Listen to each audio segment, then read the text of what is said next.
Hi everyone, this is Sarah and this is the May mini training for volunteers, and this month we're going to be talking about hospital financial assistance.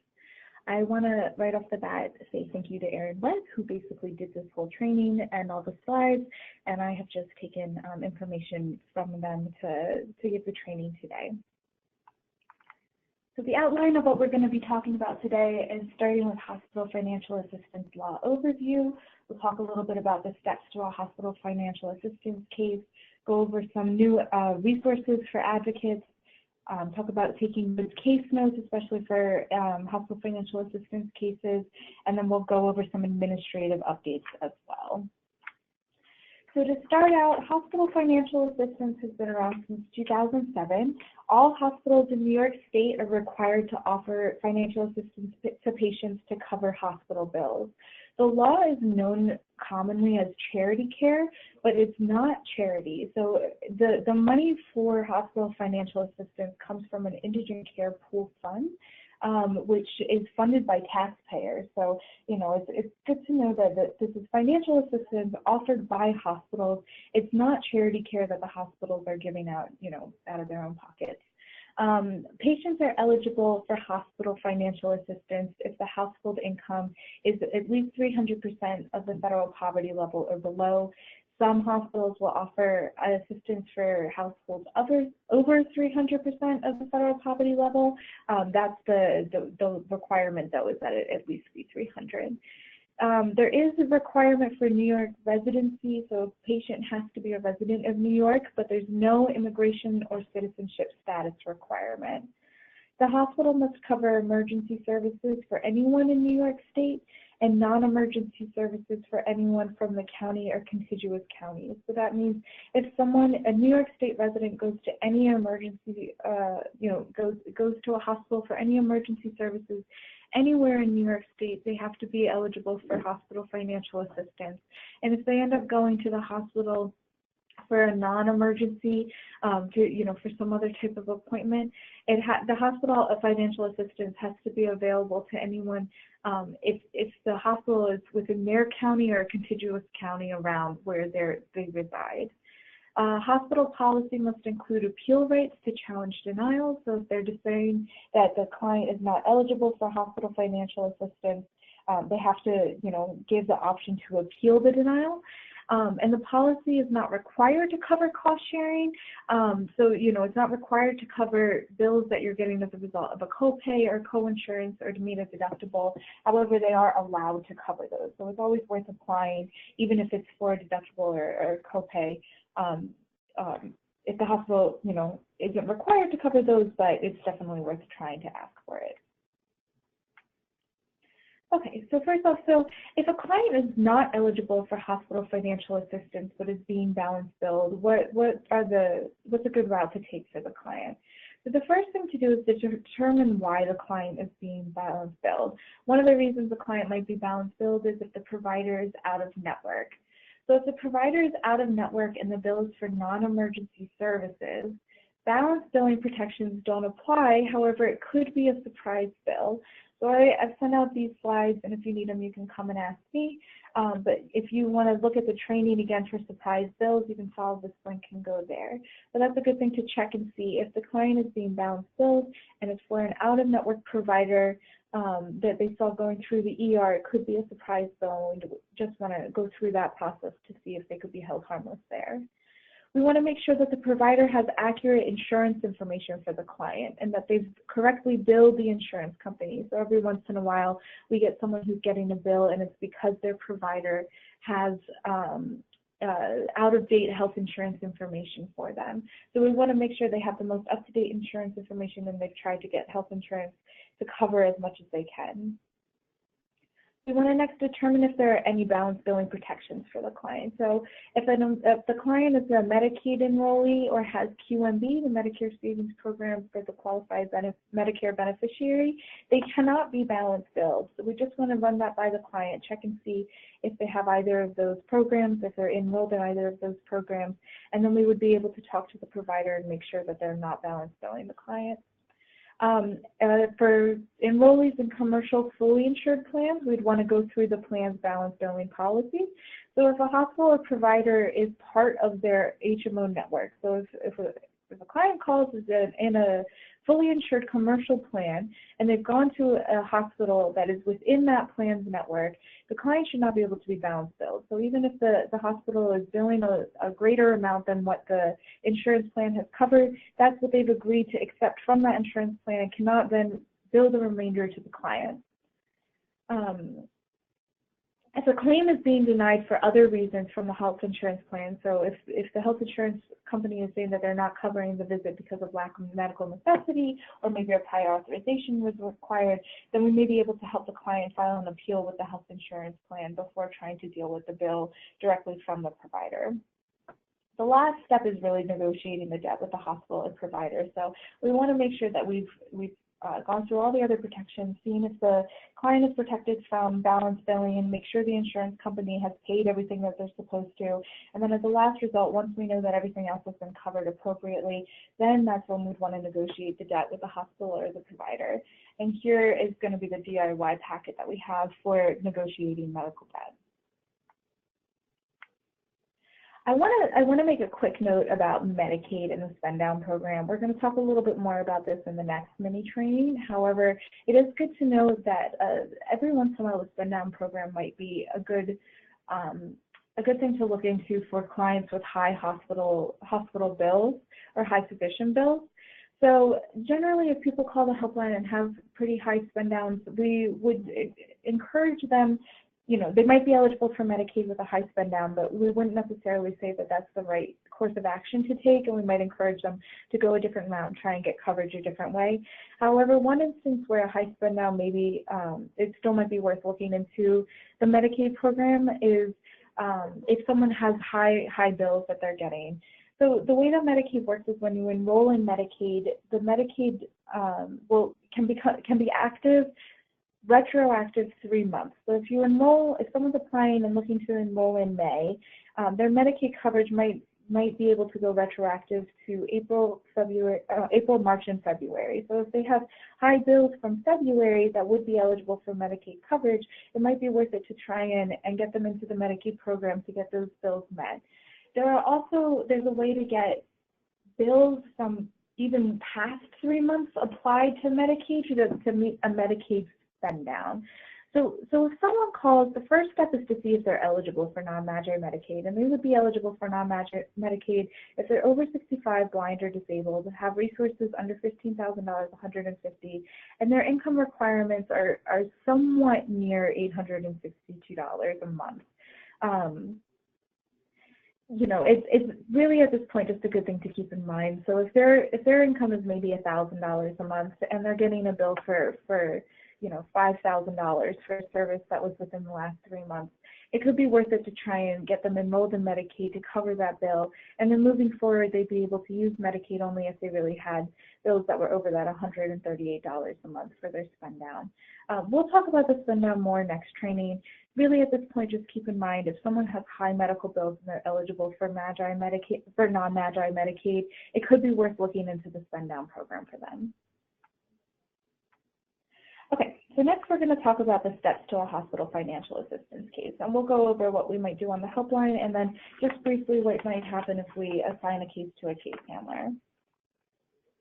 So the first step is to determine that the client has received a hospital bill. So in general, hospital financial assistance is only available for hospital bills, not the doctor bills. However, doctors that are employees of the hospital are subject to the hospital financial assistance policy, and even sometimes doctors that are not employees of the hospital will offer discounts based on the client's approval of the hospital financial assistance towards the hospital bill.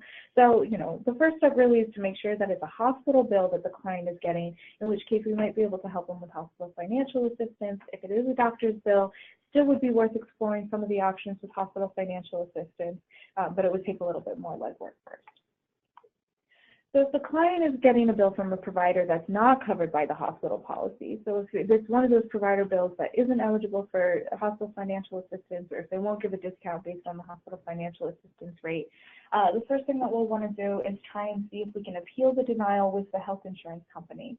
So we'll find out, the reason that the health insurance company didn't cover all of the bill. If it was a denial for lack of medical necessity, we could try and help them appeal that denial. If it was for some other reason, might also be appealable.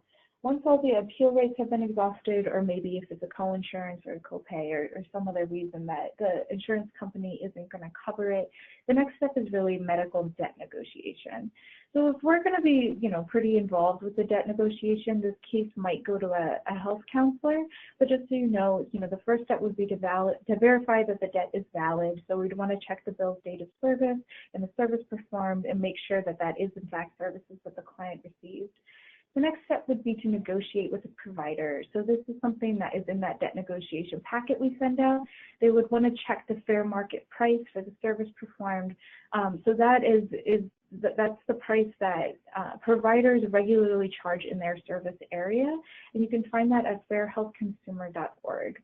So it's something to keep in mind, just to make sure that the provider isn't, billing the client something wildly above what the fair market price is for the service. So then we'd want to talk to the provider. The client would want to talk to the provider about the cost of care received, and ensure that it is the fair market price, and then explain their financial situation and maybe ask for a discount. So if the client is living on a fixed income or a low income, or there are other factors that make it difficult to pay, we might help with a letter of financial hardship.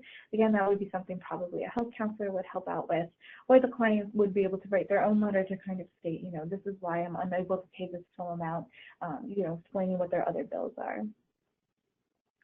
If it's already gone to a debt collector and it's already in collections, the client does have special rights under the law, but they should be aware that they can be sued for that debt. So it is something that they can negotiate with the debt collector about how much they're able to pay. We just want to make sure that they're aware of what their legal obligation is regarding that debt. Okay. So that was a side note. So the step one, we want to make sure it's a hospital bill that the client is receiving. Step two is to determine whether the insurance can pay more or if the consumer can be held harmless. So we talked about this a little bit at the beginning. We would want the hospital, we would want to see if the insurance can cover any more of the bill, make sure that they've covered everything they can. In certain circumstances, the hospital may be able to resubmit the claim under a different code. So for example, if the patient was hospitalized and it was categorized as an inpatient hospitalization, it may be able to be resubmitted as outpatient or observation status, depending on why the client was there. We would want to help the client appeal any denials with the health insurance company. So we want to make sure the insurance paid the correct rate. If it's being denied, we can try and help them with an appeal.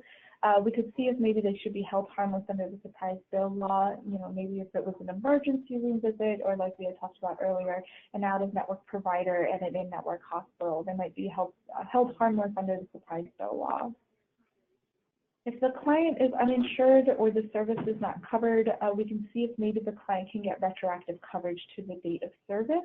So like I said, Medicaid can go back 3 months from the date of application. We'd want to see if they're eligible for Medicaid, or maybe if they recently lost a job and they had been offered COBRA and had decided, at the time not to take it, they still may be able to select COBRA for up to 60 days after receiving the COBRA election notice. So the date that the notice goes out to the client saying that they could elect to receive COBRA coverage after their employment ends, they will have 60 days from that date on the letter to select COBRA. And so if they're still within that time frame, they may be able to get COBRA coverage to go back to the date of service for when they're getting this bill. Okay, so once we've gone through that, the next step is to screen for eligibility for hospital financial assistance. So you have to be a New York State resident, but there's no immigration or citizenship status requirement. Patients are eligible if the household income is 300% of poverty below. The hospital policy can go higher than 300% of poverty, and many do, so it's good to check the hospital's policy online.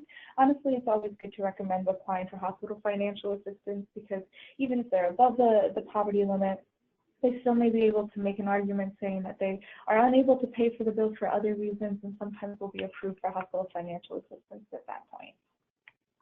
So the next step is to apply for hospital financial assistance. So this is something that on the helpline we may be able to give advice about. Generally, though, if there's going to be, extensive assistance with the application, it might get assigned to a health counselor. So hospitals are required to post their summary application and financial assistance policy on their website. So they're required to have that available for clients to see online. The client can go online, print out the application. We could actually even print it out and send it to the client if they don't have access to a computer. That's something we'd be able to do on the helpline, send in the mail, or by email if maybe they just have trouble using the computer. They would want to gather required supporting documentation to attach to the application, and then, they would want to submit the application if the client meets the eligibility criteria. Again, if the client doesn't meet the income eligibility requirements, but they can show an inability to pay the bill, it's always good to just go ahead and apply for the assistance anyway. A key note, and this is for any situation, the hospital cannot send the account to collections while the application is pending. So it's if you're trying to figure out a way to get the bill covered, it might make sense for the client to submit an application to hospital financial assistance while they're working out another way to try and pay the bill so that it doesn't go to collections. If the client's denied, she can appeal and offer proof of inability to pay. Sometimes this could be done by providing proof of other expenses. The next step is to appeal. So if the client applies for hospital financial assistance and gets denied, we might be able to help with an appeal. Again, this is probably something the health counselors would do, but just so we're aware of how it works, you can appeal denial and you can appeal awards. So if you're appealing a denial, we want to make sure that it's within the hospital's appeal time frame. They set their own time frame for appeals. It's not something that is generally, across all the hospitals. So we want to make sure that we know what that time frame is and that the client appeals timely. The denial letter must detail the basis for the denial. So they can't just say we're denying you because you're ineligible. They have to explain why the client was denied and what the reason for the denial was. So a denial can be appealed if you think the client was actually eligible, or if you think that denial is not specific enough, it's not sufficiently detailed in explaining why the client was denied. The client can also appeal an award. So if the hospital gives financial assistance to the client, but the client believes that they should have other, additional assistance or it's not enough, they can try and demonstrate an inability to pay. So the client should gather supporting documents like monthly expenses, proof of other debts, and recent pay stubs, and we can help write a compelling hardship letter to submit to the hospital to show why the client should have greater assistance. If that doesn't work, if they continue to deny the client and you believe that the client is otherwise eligible, or if for some reason the hospital is violating the hospital financial assistance law or their own policy, the next step would be to submit a complaint to the New York State Department of Health. Here's a link to the complaint. Again, this is something we on the helpline probably wouldn't do, but it is an option. It is something that we may be able to help them do. We being, CSS generally, or community health advocates generally, so a case could be assigned to a health counselor to help with a complaint to New York State, to the Department of Health, if the client is being denied. Okay, so we're going to go over a couple of resources that may be available for clients that we have on our helpline. Again, these are more just so you're aware of the appeal templates and the complaint templates that we have, rather than something we would be sending out ourselves. So, every hospital policy must include the right to appeal. You can appeal denials and approvals, and hospitals are encouraged but not required to extend hospital financial assistance to patients who are not income eligible, but who can nonetheless prove an inability to pay. So here's a template letter that we might send out. Again, just so you're kind of aware of what that letter might look like. With the complaints as well, sometimes the hospitals are not great at following the law and trying to make sure that we want to ensure that they are doing their best to comply, that they are complying with the law, and if they're not, then we would want to submit a complaint to the Department of Health to let them know. So examples of complaints that CHA has filed: some private hospitals claim to be exempt from hospital financial assistance due to private hospital status, which isn't true, and we filed a complaint against that. Hospital policy stated patients with incomes above 150% of federal poverty were subject to an assets test. Also not true if a complaint was submitted. And the hospital repeatedly denied an eligible client on invalid grounds. So if they're giving a bad reason for why they're going to deny the client, we might complain to the Department of Health about that. And here's that template letter that we might use in those situations. Okay, and then there's some additional resources. We have a flow chart to try and determine if a bill might be able to be protected under the surprise billing law, what the next steps for an assignment of benefits or independent dispute resolution would be for fully and self-insured plans, and model advice letters in those situations. That's available on the portal online, and hopefully that'll be up and running, and more user-friendly within the next couple of weeks. Okay. So really quickly, we'll just go over some case notes. So why good case notes matter. We want to make sure that, we're checking on quality assurance and ensuring that the information we're providing to clients is correct and that we've helped them in the best way possible. We want to make sure that it's easy to follow up and transfer cases. If it's going to a health counselor, it's just good to have good, clear notes that specify exactly what was done during the phone call, so that if we need to follow up in the future or if someone else is taking on the case, they're able to understand what exactly was going on. They're very helpful for training future advocates, so it's good to go over a case and see exactly what was done in the case to know what could be done in the future if a new volunteer or a new intern gets a case like that. And it also helps us track sentinel issues. So if we start seeing examples of cases that are coming up repeatedly on the helpline, it makes sure that we're able to show this to the Department of Health that, oh, look, this is a problem that we've encountered multiple times recently, so that they can try and talk to the health insurance companies to remind them of what the law is. So at least on the helpline, the information that we should try and be collecting on intake is the amount of the hospital bill, the name of the hospital that the client got services at and getting the bill from, a brief description of the type of service that they got.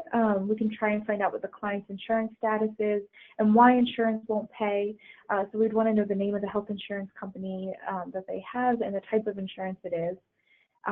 We want to know the client's household income and size, see maybe if they're eligible for Medicaid or a different type of insurance, and then also the residency status. So we want to make sure that the client is a resident of New York, and then it's also just good to get the residency status generally in the U.S. to see if they're eligible for other types of insurance. And that is it for the hospital financial assistance part. And now we're going to quickly go over some administrative reminders and general updates.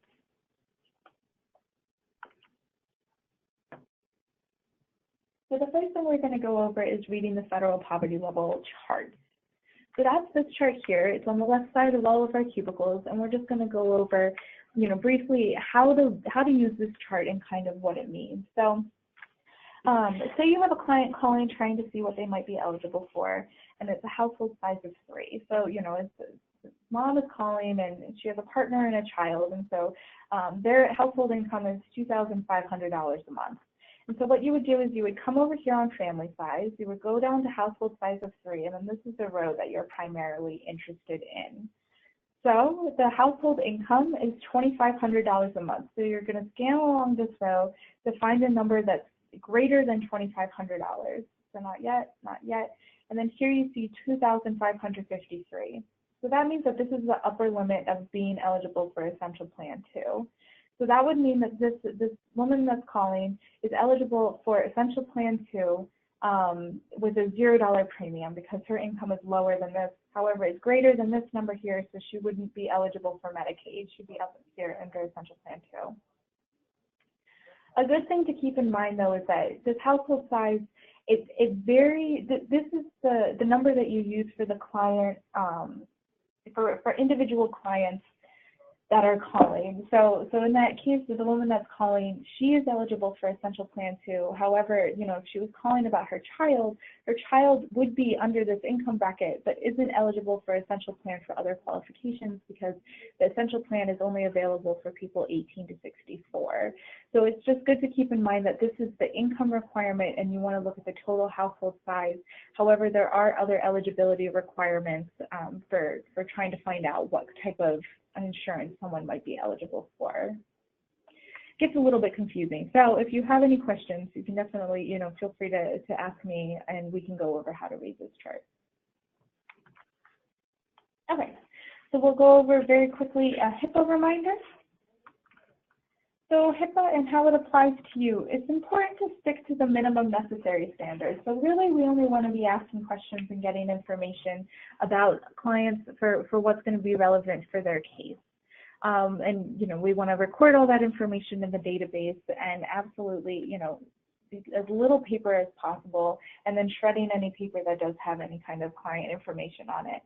So we want to keep all documents secure, and if you do need to leave any documents if you want to keep any documents when you leave at the end of the day, leave them with the helpline supervisor, so leave them with me, and I'll be able to make sure that they stay in a secured place.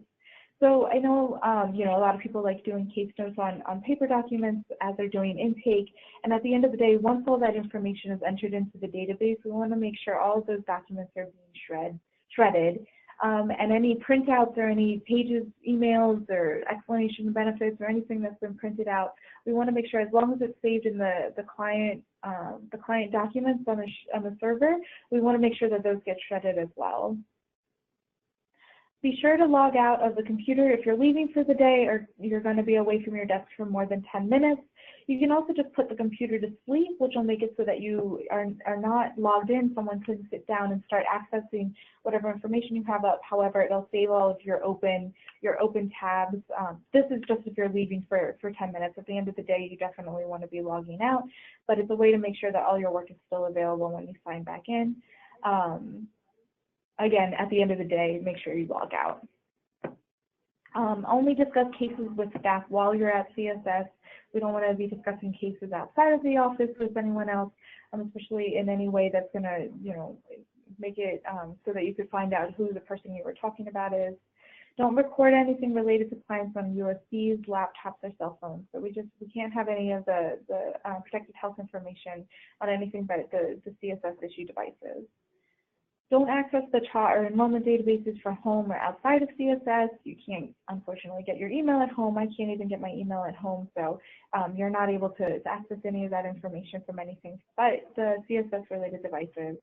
And again, leave any follow-up with me unless there's some case that you were asked to follow up on the next shift. Any cases, we want to make sure that the next if they call back or if they need follow-up, we're able to have another volunteer follow up with them so that we can get their case resolved as quickly as possible. Okay, our destruction policy. So we want to make sure that we destroy data that no longer needs to be retained in the regular course of business. So any intake sheets and duplicate printouts should be shredded. Client documents that have been saved in the share folder should be shredded. When in doubt, always just come and check with me. Every once in a while, we'll have an original document that was sent in the mail that we'd want to return to the client. So that we definitely don't want to shred.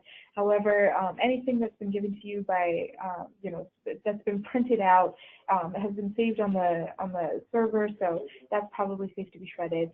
When in doubt, just feel free to talk to me, and we'll try and figure out what the right thing to do is. At the end of the day, give any follow-up sheets or callback lists to the helpline supervisor. So give those to me, we record those and then shred them. We scan them and save them on the server and shred them. So we just want to make sure that no papers are being left around with any kind of health information. So some common helpline HIPAA questions. So one, can I take home case notes or callback sheets? No, they are not to leave CSS under any circumstances. All notes should be saved in the database, and anything that maybe hasn't been entered can be handed to me, and I will save them in a locked filing cabinet. What if I run out of time to enter notes? Should I take them home? Can I leave them on my desk to enter the next time I'm in? Can never be taken out of the office and should not be left on the desk. If you want to make sure you have enough time to enter in the case notes, definitely feel free to log out of the queue after a call to make sure the data is entered rather than leaving it to the end of the day. If you have to leave suddenly or without entering all the cases, let me know, hand me the notes, and I'll try and make sure that either I can try and enter them in or save them until the next time that you're in, and we'll be able to enter them in there. But never, never, never take notes home, and don't leave them in the filing cabinets by the desks or anywhere else where another volunteer or someone else might be able to get them. Can I bring my personal laptop or mobile device to CHA to do work? Can I use my personal email? No. All CHA work must be done on CSS-issued devices and from CSS accounts. So what should I do if I suspect there has been a HIPAA incident? Let me know immediately. Let the helpline supervisor know immediately, and take note of what happened. So you want to know what it was that you found, or what the issue was, when it happened, what information might have been compromised, who might have had access to the unauthorized information, and what steps have been taken to mitigate the damage.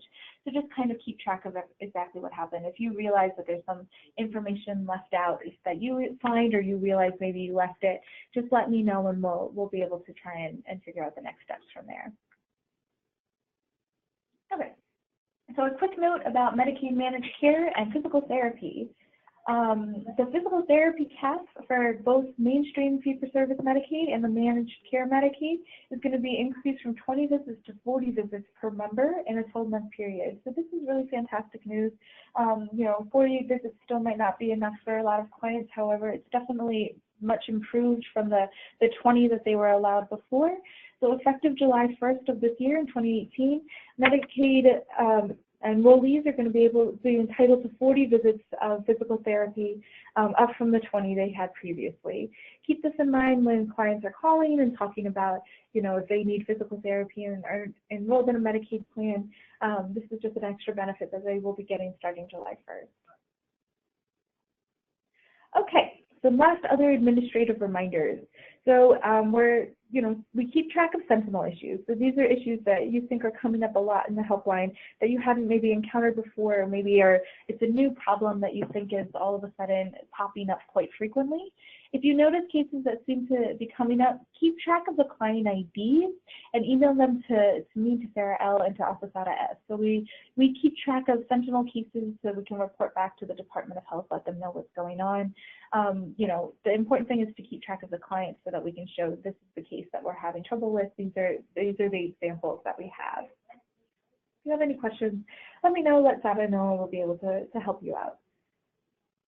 Another note, so if you charge phones in the office, you want to use the outlets provided in the cubicles, not through the computer directly. So if you plug your phone into the computer, it'll actually start syncing the data that you have on your phone with the data on the computer, and we might be able, IT is able to actually see the information that you might have in your phone. So you want to make sure that you're putting it in the outlets near the computer, and there's, the USB outlets along with the regular charging outlets if you need to charge your phone. Just make sure you're not doing it through the computer.